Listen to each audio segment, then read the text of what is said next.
Alo, chào Vinh, xin chào các bạn. Hôm nay thì mình sẽ làm tàu hũ nước đường nha. Chỉ với một cái cách đơn giản thôi, chỉ cần sữa đậu nành mà cho ra món tàu hũ nước đường nè, ngon y như chợ bán luôn á. Thì mời các bạn xem video để biết cách làm, cũng như là đăng ký kênh để nhận video mỗi khi mình đăng lên nha. Đầu tiên thì mình sẽ chuẩn bị nguyên liệu. Thì mình có ở đây là rau câu nè, cái bột rau câu giòn thì mình làm cái tàu hũ nó mới thành công. Và tiếp theo là một tí xíu muối, một nhánh gừng nhỏ nhỏ, và mình dùng hai loại đường này là 150g, gồm đường thốt nốt và đường cát luôn. 20g bột gạo hay là tương đương 2 muỗng canh lân nha. Và nguyên liệu chính ở đây chính là sữa đậu nành. Sữa đậu nành này thì mình dùng đây là 800ml. Nếu các bạn xay ra thì mình ngâm 100g đậu nành, rồi mình xay ra, mình lược bỏ cái phần xác nha. Rồi mình sẽ lường hết 2 muỗng canh bột gạo vô trong cái nồi trước, không cho nhiều quá bột gạo để tạo được cái độ sánh sệt cho cái tàu hũ của mình, nó được mịn cũng như là nó đặc lại á. Bột rau câu sẽ giúp cho tàu hũ nó đông và nó có cái độ giòn hơi nhẹ nhẹ. Các bạn cũng có thể dùng rau câu dẻo, nhưng mà mình thấy làm nó không có ngon bằng rau câu giòn. Rồi mình cho vào đây 1 muỗng cà phê dung. Sữa đậu nành các bạn sẽ múc vô ít thôi ha, để mình khuấy cái bột này cho nó tan. Tại vì nếu mà cho vô một lần khuấy nó lâu tan. Rồi mình khuấy cho nó tan sệt ra nè. Các bạn sẽ cho hết cái phần sữa còn lại vô. Rồi trộn đều lên, cho rau câu cũng như là bột nó hòa tan hoàn toàn. Rồi các bạn để yên 15 phút nha.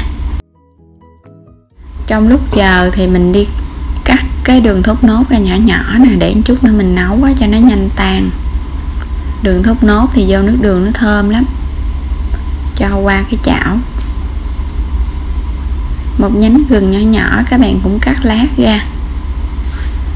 Gừng thì mình cho cái nước đường nó thơm á, không có gừng nó không ngon. Rồi sẽ cắt sợi nhỏ nhỏ lại, ăn chung vô nó thơm lắm. Rồi xong rồi nè. Cho hết đường cát vô trong đường thốt nốt, cho tí xíu muối để cái vị ngọt nó đậm đà, và 100ml nước để nấu nước đường. Mình sẽ nấu cho hỗn hợp đường nó sôi lên, cho nó tan đường á. Cho vào đây 2-3 cọng lá dứa nhỏ nhỏ ha. Có lá dứa thì nước đường nó sẽ đậm đà hơn. Nó sôi lên này nè, bắt đầu đường thốt nốt nó cũng tan hoàn toàn rồi đó. Nếu các bạn dùng hoàn toàn đường thốt nốt cũng được nha, nhưng mà cái màu nó sẽ không đẹp bằng á. Rồi mình hạ lửa nhỏ lại và mình nấu liu riu thêm 5 phút nữa để cho nước đường nó sệt lại. Nó phải kẹo kẹo thì nó mới ngon. Nấu được thêm 5 phút, mình sẽ cho hết phần gừng vô. Cho gừng vô các bạn trộn đều. Rồi mình để cho nó sôi thêm tí xíu nữa cho gừng nó chín là mình tắt bếp luôn. Sau khi mà mình để cái nồi sữa đậu nành được 15 phút, bây giờ bắt lên bếp với lửa nhỏ và mình sẽ khuấy đều. Cho vô đây vài cọng lá dứa luôn cho nó thơm nha. Nấu sữa mà các bạn có lá dứa thì nó thơm. Và mình cũng khuấy liên tục nha. Tại vì nếu không khuấy cái bột rau câu và bột nó lắng ở dưới, nó là dễ bị cháy nồi. Mình khuấy bắt đầu nó hơi có dạng sệt sệt nè, nó bốc hơi lên nhiều thì phần sữa nó cũng sôi rồi đó. Các bạn khuấy cho nó chín kỹ. Bốc hơi nhiều rồi đó, và nó sôi ùn ụt lên luôn. Và mình cũng khuấy chút xíu nữa nha. Bắt đầu mình thấy nó kẹo sệt lại và nó bốc hơi nhiều, sữa nó chín hoàn toàn là được rồi. Mình tắt bếp luôn. Chuẩn bị cái khuôn, các bạn rây sữa lại để cho nó mịn nha. Mình múc qua từ từ á, nhẹ nhàng thôi, để thôi hồi nó ra bọt nhiều thì cái tàu hũ nó không mịn. Thấy trên cái gây nó còn lợn cợn nè, mình phải gây thì chút nữa ra cái tàu hũ non nó ngon và nhìn nó mịn màng nữa. Rồi mình gây xong rồi nè, các bạn sẽ khuấy đều trở lại nha, để thôi nó không đều nó sẽ bị lắng ở dưới á.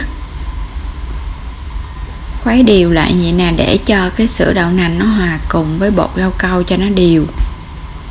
Mình để khoảng 2-3 phút thì mình khuấy lại một lần nữa cho nó hòa tan và nó đều hoàn toàn.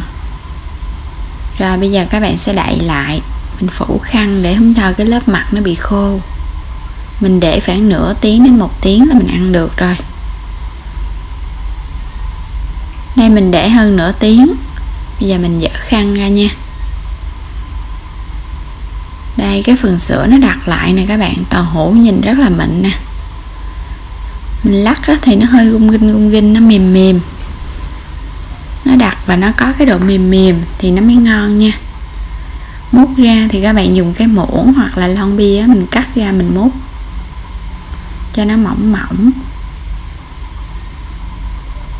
Đây cái lớp á, nó đặc lại và nó có cái độ mềm mịn, nó không có bị rã ra và nó cũng không có quá đặc.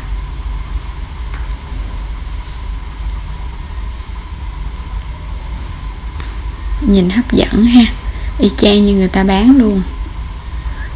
Cái này á, các bạn ăn nóng hoặc là mình ăn lạnh gì cũng ngon hết á. Rồi xong rồi nè, mình múc ra. Đây chén tàu hũ non, mình sẽ chan thêm nước đường. Nước đường các bạn để nguội thì nó sẽ sệt hơn nữa đó, thơm cái mùi gừng và lá dứa lắm. Rồi mình sẽ chan lên những cái chén còn lại. Thì với nguyên liệu sữa đậu nành như vậy á, thì mình làm được khoảng 7 chén á, 7 chén nhỏ nhỏ vậy nè. Nếu các bạn ăn nhiều hơn hoặc ít hơn á, thì tùy chỉnh nha. Đã hoàn thành một chén tàu hũ đơn giản, không dùng thạch cao, cũng không cần đến đường nho luôn, mà ai cũng có thể làm được. Mềm mềm ngon lắm luôn á, thơm cái mùi nước đường nè, nó có cái độ mềm mềm, nó mịn mịn á, nó mềm tan trong miệng luôn. Ăn tàu hũ này á, thì nó phải mềm nó mới ngon, nếu các bạn làm mà không mềm ăn cũng không ngon. Và nó phải đặc nha, mình chan nước đường vô và mình để nguyên 1 ngày nó không có bị rã ra thì nó mới thành công với chén tàu hũ non. Và đến đây thì mình cảm ơn các bạn đã theo dõi hết video này. Vui lòng đăng ký kênh để nhận những video mới nhất miễn phí mỗi ngày. Xin chào, hẹn gặp lại trong những video tiếp theo.